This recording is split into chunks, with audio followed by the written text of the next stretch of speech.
folks, and welcome to our Q&A with Wildlife Protection Solutions. I am here with Corey Lockman, who is the program director for WPS, joining us from Denver. How are you doing today, Corey? Very well. A little bit tired. Just got back from Africa. Just got back from Africa. Pray tell, what were you doing in Africa? I was in Yassa Game Reserve, which is northern Mozambique. We were training some of their rangers for anti-poaching operations and configuring Earth Ranger, which is a command and control module that can bring in assets for the rangers on patrol to use to help safeguard them. So I was there, and then then I had to fly to South Africa. What did you guys do today? Did you do something that cool? No, you didn't. All right, cool. All right, yeah, go ahead. Thank you. And then we actually breed white rhino in South Africa. So we have a natural breeding population that runs on about 8,000 hectares, and I oversee the operations of our breeding population and then other donations of technology into other game reserves. So I had to visit about 4 in South Africa. So quite a busy trip on this one. And your body doesn't know what time zone it's in right now. It does not. I'm 8 hours difference, and sleeping's a little bit difficult these days. Well, I'm thrilled you were able to join us today. We're very excited about the opportunity to support WPS with the Vanishing Half-Marathon to keep rhinos, elephants, and other flora and fauna from vanishing forever. Well, and thank you for all you do for that. You're most welcome. Now, real quick, a little history lesson here. How did WPS get started? So in 2013, myself and our executive director were the owner of one of our software companies, the majority owner of one of the software companies we worked for at the time. And he was a big philanthropist and wanted to get involved with animal welfare. And he started focusing on the rhino situation. And at that time, the easiest to get involved was working with white rhino because the population numbers were at about 20,000 of those left. And then the 4 other species of rhino, their populations were quite low. So we kind of came together. He employed myself and my executive director to help come up with ideas of what we can do to get involved in animal conservation, understanding full well we're not going to compete with, the WWFs and the other people in the world for monetary resources. We needed to kind of figure out a way of how we can take our technology background and incorporate that pretty instantly in what can have the biggest impact on the ground. So when we did that, that's how all of this kind of formed. We met with some professors based in South Africa who helped get our foot in the door in some reserves. And then we ended up purchasing a group of white rhino and partnered with a landowner down there to where we could breed them naturally. And once we hit carrying capacity, hopefully translocate them. But in the meantime, use different sorts of technology, which is what you're seeing behind me, and some camera trap solutions to donate into other reserves that have low bandwidth that can give eyes to what's going on out there. And that's been kind of what we specialize in ever since. And it's been a work in progress. It's been 6 years of ups and downs and changes. And, unfortunately, I wish I could breed animals quicker. We would have more, but, the numbers decline and humans get a little overzealous of what they're doing. So that's the situation we're in, but it's where we are now, which has been very successful. We've just by our sole camera trap solutions that we've donated, we've caught over in 3 years 200 intrusions and poaching incidents before the poaching actually takes place on properties we've donated into. So it's very successful. And you guys have these cameras set up in numerous wildlife and ecological preserves all over the world. Very true. Africa, Sumatra, Indonesia, Hawaii. I know you've got one in Hawaii that's protecting trees. That's very true. People are poaching like ancient trees to turn into cabinetry and countertops. Yeah. So go to Home Depot, people. Seriously, just go to Home exactly, Depot. man. And a nice pine works just fine. I'm pretty sure it does the same thing as a koa tree would do. It's just Yeah. going to be worth a little bit more. And you know what's interesting in the Hawaii scenario, I actually work at PKW. I helped install that installation. They're also, you know, from the mainland, when people came over to Hawaii 60, 70 years ago from the mainland, and started building it up, they started bringing in pigs and deer and domesticated cats, and that's caused a major problem for that same area where the trees are in that watershed reserve, which causes indigenous, not non-indigenous invasive species in there. So they want to bring it back to a natural rainforest, and that's what they're trying to do. So they actually doing reverse what we kind of do, which is protecting the species. They want them out of there. But to protect the indigenous flora and Flora. fauna, Yeah, but mainly the flora there. exactly. And the species that are relative to that natural rainforest.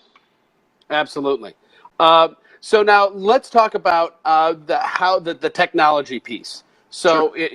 it all starts with the cameras, Correct. and so you've got an example there with you of one of your cameras. Now these cameras are solar powered and motion activated.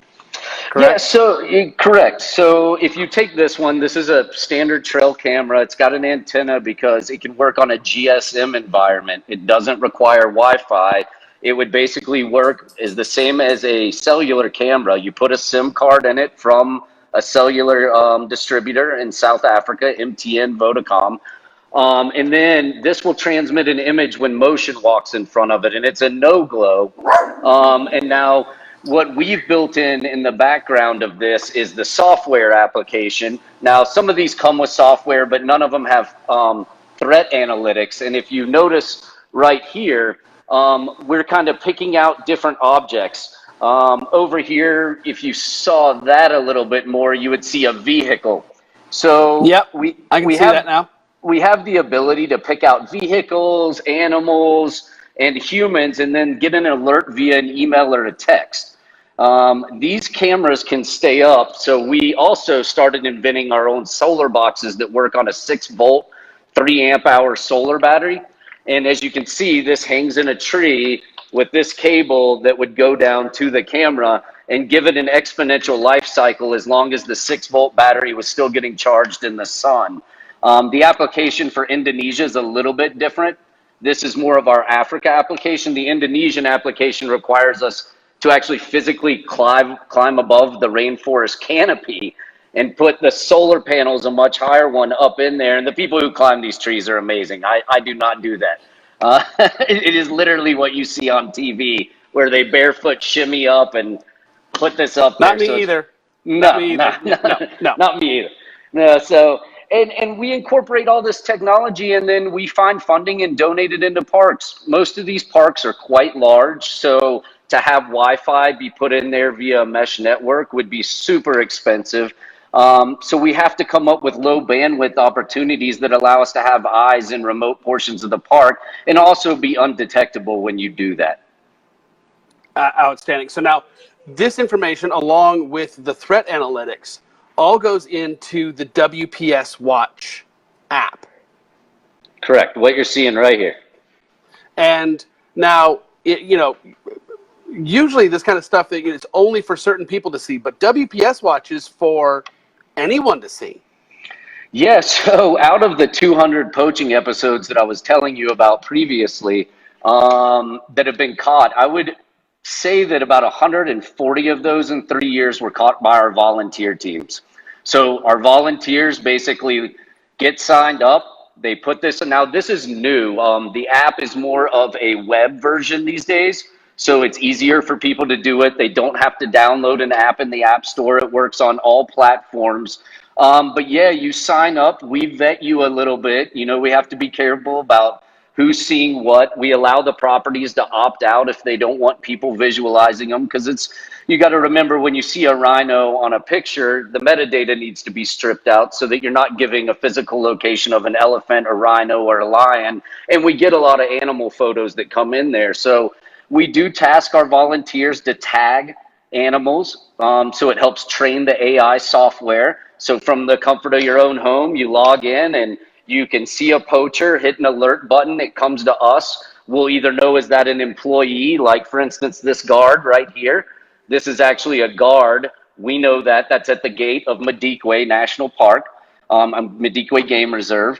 And so we know that's not a poacher, but it's a quick, easy way for them to alert us and also to tag animals and help teach the software of animals, because in Indonesia, it's not so much a poaching issue, it's finding the most endangered species. And so the better we can teach the AI and the more images, then those people that have SD only cameras can filter their images in, and maybe we catch something like a swalala antelope that hasn't been seen in 6 years. There's also the anti-poaching side, but also the animal welfare side. So it works in multiple ways, and our volunteers are a huge asset for that. And so, folks, if you want to volunteer with WPS, please go to the Wildlife Protection Solutions website and volunteer. Thank you. Because I know many of you care a great deal about the environment, about rhinos and elephants, and again, different flora and fauna. Seeing a species that hasn't been seen in 6 years. If you were the one that were the first one to see that antelope in 6 years, how freaking cool would that be? Yeah. So get with, well, a lot of you got time. You're binge watching a show on a couch. Come on, save some rhinos at the same time. All right, Brian, I'll tell you this great story. We had our big fundraising event last August, and one of our biggest volunteers, she is, I want to say 73 years old. And the night before, she sent a WhatsApp message to our head volunteer, then got me in touch because I'm the one that goes directly to the wardens in Africa. And she actually caught a poaching incident, and that person actually got arrested, and she was at our event, and we were able to be like, Linda Hale, sitting right there from the comfort of her sofa at 72 years old, just stopped a poaching incident all the way around the world. And if that doesn't make you feel good, I don't know what does, because she was sitting in Denver, Colorado, and that happened clear in South Africa. That is awesome. That is absolutely very cool. So, folks, please go sign up. If you want to volunteer, go sign up and help them out. So you're helping out by signing up for the Vanishing Half-Marathon, getting your shirt. By the way, have you seen the shirt, Corey, with the rhino going? I've not seen it yet, because I just got back. You just got back. Yeah, that's why I was kind of like, you've been literally out of the country. But the shirt is great. It actually has a rhino passing through the vanishing cabinet. So the front has the front of the rhino, but then the back of the shirt has rhino butt. That is sticking out of awesome, the other cabinet. So it's a really awesome shirt. So do I get a shirt? you got to go get your shirt. I got to sign up. You got to sign up. You got to do this thing. So whether you guys are signing up for the medal or getting the shirt, but also consider volunteering with WPS as a WPS Watch volunteer, and you might stop a poacher, and for the rest of your life can say, I personally stopped a poacher from killing an animal or destroying a precious piece of habitat. You can do that. You absolutely can. WPS is crowdsourcing anti-poaching. There you go. And there Brian, it is. It's amazing to me because people, and I hear this all the time in presentations and things I do, everyone, I don't have money to help out. I can't do money. And this is the thing. Not everything takes money. Money's always good for nonprofits. It helps get things out there. But in the end, just watching, keeping an eyes out, that is just as beneficial. And so for you people out there that don't have funds to be able to take it directly out of your wallet, well, guess what? You have eyes. And you can use those to help us out. And we're always open to help. Now, you guys, but speaking of things to do to help out, there is another thing, there's a fourth thing they can do, especially if they live in the Denver area, coming up in the very near future.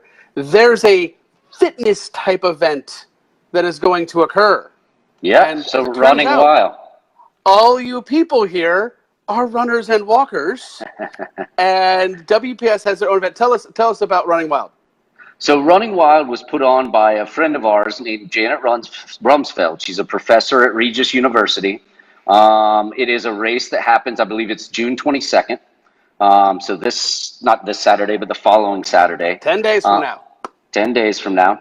And she has been putting this on, and proceeds are divided up between WPS Cheetah Conservation Foundation and I believe maybe one other one this year. It's a great race. I believe it is only a 5K, so it's not super long. It's pretty much around Regis University, which is located roughly 5 minutes outside of downtown Denver. And it's a great way to just get out and meet people who are conservation minded, and a great way to help. Well, the funds we help raise there buy plenty of cameras that can be used in the bush. And it's been an honor to work with them for the past 4 or 5 years. And so, folks, if you are in the Denver, Colorado area, so 2 weekends from now, that's happening. Signups are still available. You can still go sign up. I would love to see a huge Fanthropy, Potterhead Running Club, Hoovian Running Club, Chilton Running Club, Fandom Running Club presence there to support these wonderful organizations, including our charity partner, WPS.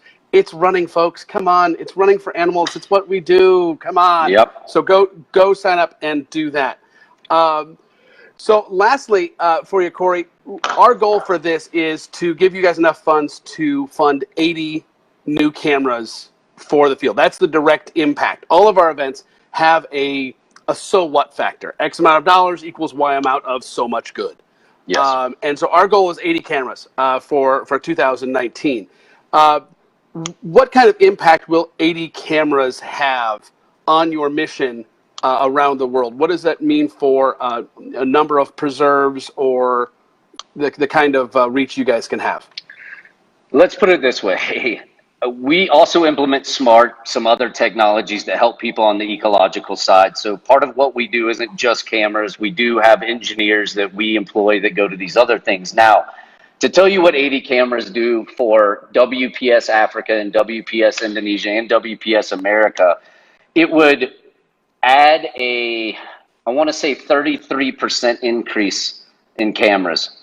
So if you make it relative to what you'd be putting in, right now I have 103 cameras actively deployed in Africa. Now, every 3 to 5 years we have to replace those because the age sets in and the conditions, weather, end up breaking them. So a lot of refurbs have to go in. With 80 brand new cameras, if you look at the dynamic of 100 cameras, and at that time, let's say anywhere from 70 to 100 cameras caught 170 to 200 poachers over 3 years, doubling that would, in general, tell me that we would be at roughly 400 poaching incidents caught just by this donation. And it would make me cry to know that I could get 80 cameras out in the next year, and you have no idea how many reserves you would help. It wouldn't be just the same ones we're in. We would work to establish the best case that we need to put those in, and I can assure you it would be a huge boost to everything we're doing and everything the animals. It would give the animals more voice, and that's the key here. So, folks, that's our goal. So go sign up for the Vanishing Half-Marathon.